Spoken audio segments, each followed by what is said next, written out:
with other promoters who might not be as interested in reaching out. So why even mention their names? You know, if they really want it, they gotta call us. Cause I'm willing to work with anybody.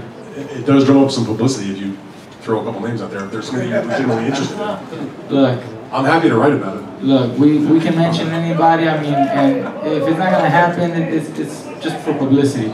They're serious. They can get a hold of me.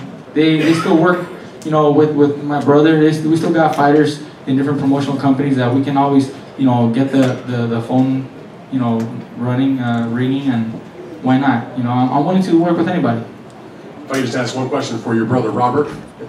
Maybe you could just address your thoughts as the trainer of how you thought Mikey was physically at 140 and whether you think he could handle perhaps a move up to 147 as he mentioned as possible. Well, he felt good. He felt strong.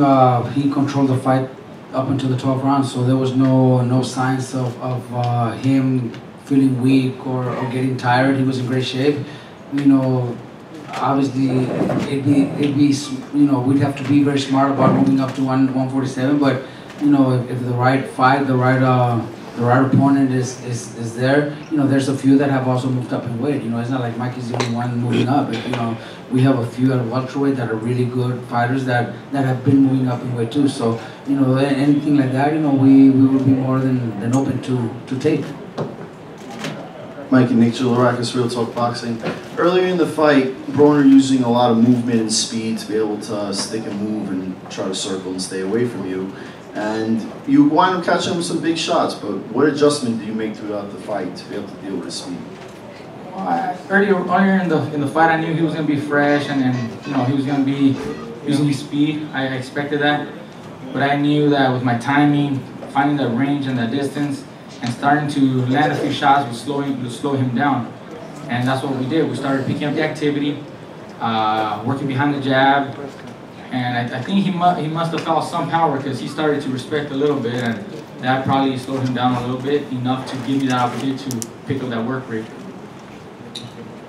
Mikey, Xavier Porter, BrooklynFights.com. First of all, congratulations. Thank you. For the sensational fight. I don't think I've ever seen anybody fight this well against ADRIEN BRONER, honestly.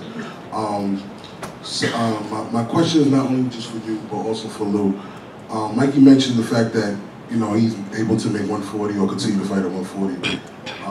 And he said there's nobody out there fighting him. But you have a guy at 140 that would particularly like to get in the ring with Mikey, Regis Prograis. So what do you think about possibly matching up Mikey against Regis? You know, we got to let things build. Regis is here. Look, you know, Mikey's been in this position when he was a younger guy coming up too. You want to fight the best, and when you know how good you are, you really want to fight the best. But you know, we'll build to that, and Regis will keep winning and do what he's got to do. And maybe I know that this man's not going to run away from a challenge. So you know, you don't know what could happen in the future. You know, but there's one other thing too. You're sitting here watching a guy who's dominant 35-pounder, moved up tonight to 140 to fight a guy that's been fighting at 147, dominated that guy. Now talking about 47. That's like, this is like throwback stuff. This is like old-time boxing. This is what it means to be pound for pound. When you know that you're the best at 135, but you'll go up to 140 to take a challenge, and you'll sit there and talk about going up. That great respect for that. That's what it's about.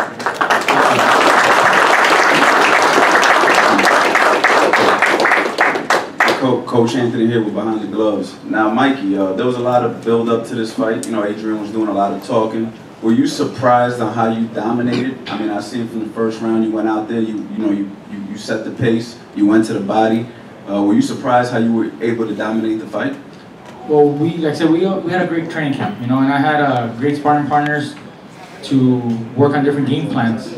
And although he started off using, you know, the jab and then trying to, you know, use his footwork and a lot of head movement, and you know, we knew he was going to slow down once I started picking up the work rate, and I started landing some jabs, started connecting. I found my distance and my range that was, you know, the most effective thing, and I keep telling everybody, you know, the timing beats speed, and I think I had a better timing, better range. I was in control. Whenever he wanted to step on the gas and come on the attack, I was just one step behind him, and he wasn't able to touch me. And when I wanted to put on a little bit of pressure, just a little bit, I took a small little step forward and was able to land the jab or a straight right hand, just enough to keep him, you know, on that defensive side. So I had a great game plan, and it worked out perfect.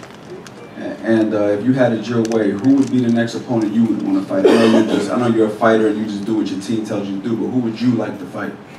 Well, like I said, you know, we can call out a lot of guys, but you know, I'm open to anybody that wants to step up. At 135, I've mentioned it before. You know, a title unification match. Jorge Linares is the #1 guy that stands out the most. If that's unavailable, at 140, you know, you got title unification matches right now coming around the corner between Crawford and Ndongo. You know, that would be a great matchup. But we all know the promotional, you know, problems sometimes don't allow fights to happen. So I'm not gonna be waiting for anybody. You know, I think look at the turnout tonight, and look at the media and everybody more buzz about my fight with ADRIEN BRONER than people talking about Crawford and Ndongo. No disrespect to the champions, but let's just make it, you know, be honest. You know, and I'm not gonna be waiting for someone that the promoter might not be willing to work with. You know, if that's unavailable, then I'm looking at other options, even 140 or even, like I said, even 147. And I'll say something because Mikey won't say it. Mikey's not a guy who does what his team says to do. You know, Mikey didn't spend 2.5 years, you know, in a lawsuit to do what his team says to do. Mikey doesn't talk like this, so I'll say it for him. You know, Mikey makes his own decisions. He runs his own career. You know, and that's what he waited 2.5 long years to do. So at this point, you know, we'll all sit down, but you know, who Mikey wants to fight is the guy that he'll fight. There's a microphone. Hang on. Go ahead, Constantino. Mikey, what did you think about his power? Well, you know, I felt the fight size advantage. Maybe he was a little heavier, but honestly, I didn't feel the power. He landed a few shots, but nothing really hurt me. I knew he let his hands go to the body. You know, some good hard shots, but not enough to hurt me. I don't know. I didn't get caught clean and effectively either. I mean, if I would have got caught with something really solid, then maybe I would have said, you know, fuck, I felt the power, but I wasn't caught effective like that. So I honestly, I didn't feel the power. Mikey, back here. Congratulations on the win. Thank you. One of the best fighters in the world is you. One of the other best fighters in the world is Lomachenko. He's fighting in a couple of days. You two together probably is one of the best fights in boxing. What do you think about fighting Lomachenko despite the promotional? Listen, I think that would be a great matchup based on styles. I hear he is willing to fight me and has mentioned that he wants to fight me. His manager reached out to my brother asking, you know, maybe we can build that fight up. But I don't see him making the move up to 135. You know, he's fighting a guy at 130 who just came out from a loss at 126. You know, I mean, that doesn't show me he wants to move to 35. If he's serious about it, like I said, they can come, you know, give us a phone call. You know, we can bring them on to Showtime. You know, we can definitely have those discussions. I think it would be a great matchup at 135. I ain't coming down to nobody. I'm not gonna wait for anybody either. Hi, Mikey, it's Kelly with the punchline. What do you think about the possibility of the winner of Conor McGregor and Floyd Mayweather? And would you guys move your training camp? Hey, why not? I mean, hey, at this point, you know, like I said, I'm open to any options, and if they're serious about that, I'll take on that fight too. You know? Congratulations, brother. Right here, Mikey, Terrell, 5U360. You're in a confusing situation. Where are you at? Right here, okay. Linares has the Diamond Championship at 135, correct? Well, okay, to clarify some of that, okay.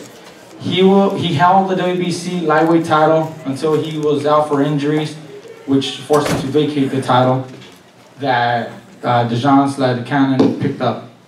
When he returned, the WBC granted him the status of emeritus champion, and he holding the WBC Diamond title, which is basically like a mandatory position to fight me.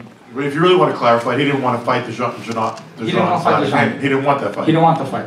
I mean, he ran away from that fight, and then I know this because I promote Dejan, and then this man demolished Dejan. So, I mean, honestly, Linares didn't want that fight, and I'm sure Linares isn't really aching to fight him either. But now you are technically that Diamond Championship should be technically Terrence Crawford's mandatory, correct? That could be depending on the guidelines that WBC puts out. What they normally do is they give a voluntary optional match. So I would have an optional if I wanted to fight somebody else. Crawford would have a voluntary matchup, you know, if he wanted to hold the title or not, and then eventually they match each other up. Thank you. Yeah. Mikey, Joseph Correa, Front Proof Media, right here. Where am I at? Right here. Okay, gotcha. Congratulations on an impressive win tonight. Thank you. I noticed early in the fight you were using a lot of feints. Was that something that you game planned for to kind of put him on the defensive, or was it something he was showing you, and was there anything that he did that surprised you in the fight? Well, I kind of figured out and realized that he was waiting to counter me. So if I just extended a jab, he would probably counter with an overhand right. So I would feint him to try to make him, you know, counter, or try to, you know, bait him to throw his right, and maybe I can counter him in return. So it was a lot of feints to try to confuse him a little, and seemed to work. Sometimes I landed the jab, sometimes I would just feint. It was just part of the game plan to keep him guessing and keep him, you know, on a little bit more on the defensive side. Did he surprise you with anything? Not really. We knew he was, you know, fast and able to counter.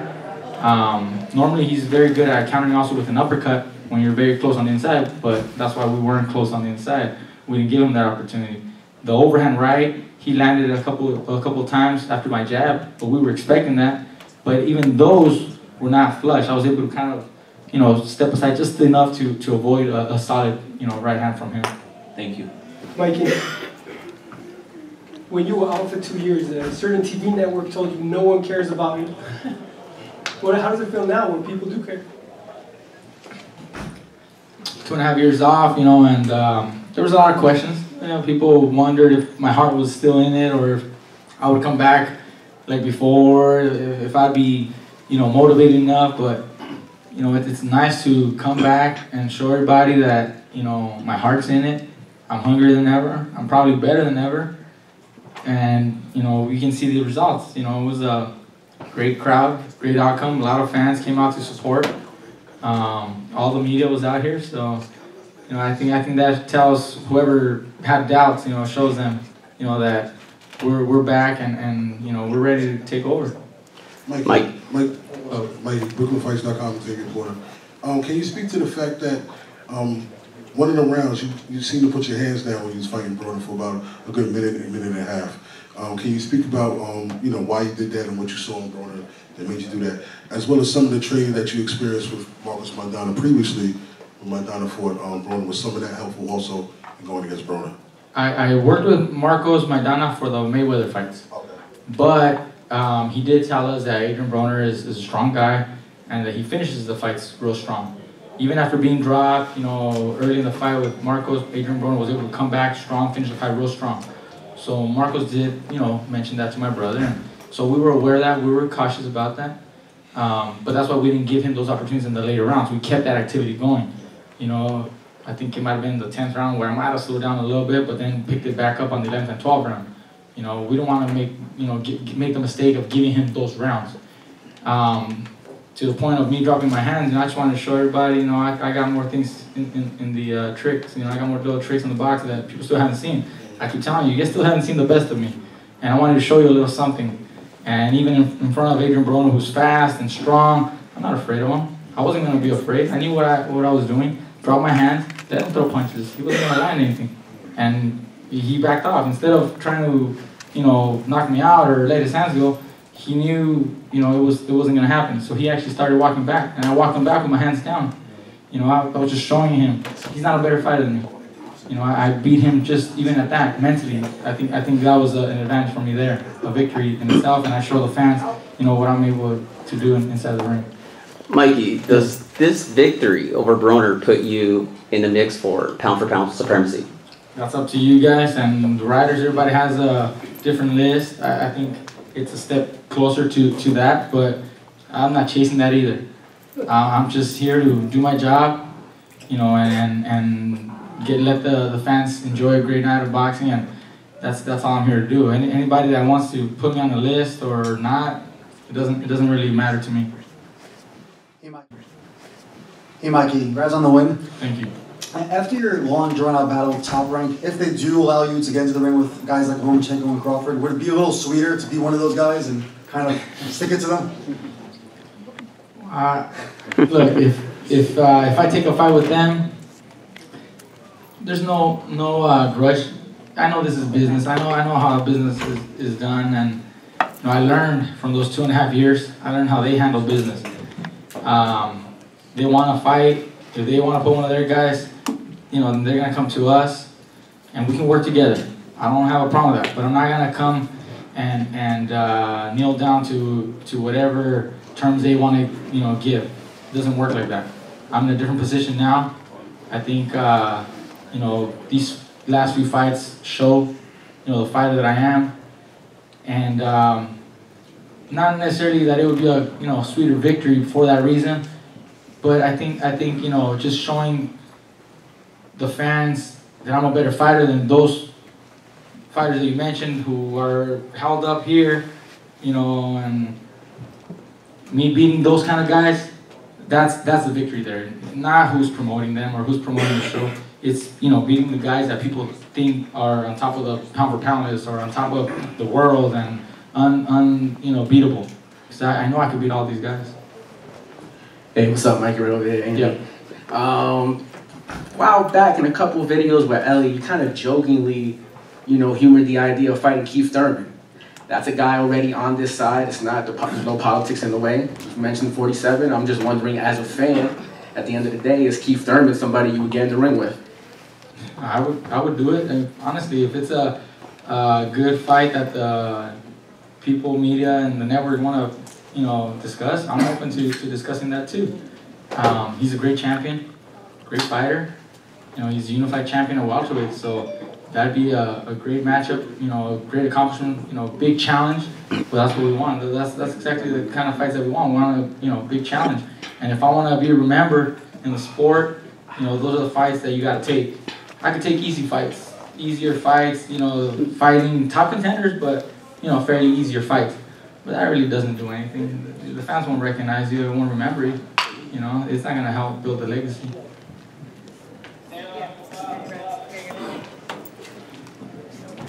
Congratulations on the win, Mikey.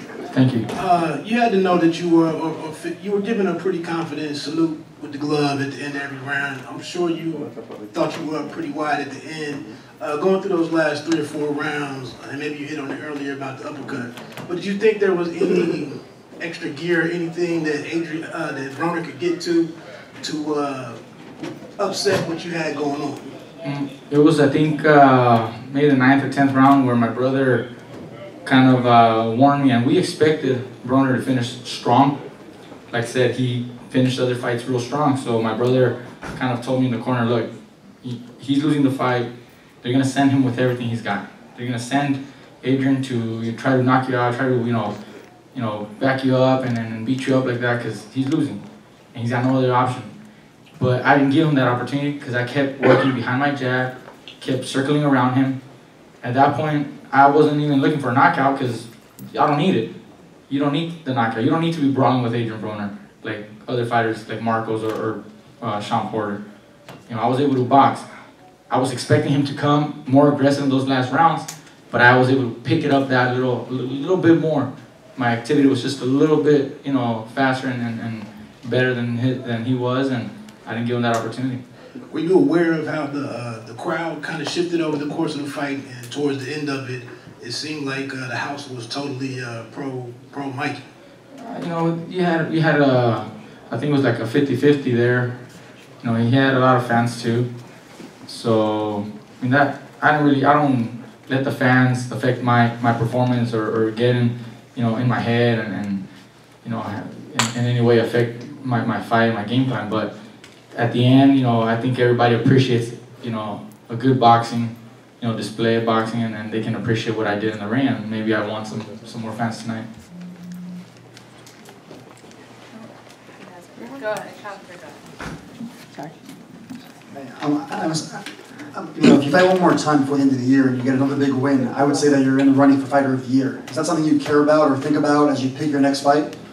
I would love to fight another fight before the end of the year. I hope I can get another date. I really want to get another date. Being 2.5 years off, like I said, I want to come back and I don't want to waste any more time. If we get the right matchup, I possibly would be considered, Fighter of the Year and all that. And that'd be just another accomplishment in itself. It's not my goal. It's not my primary goal right now.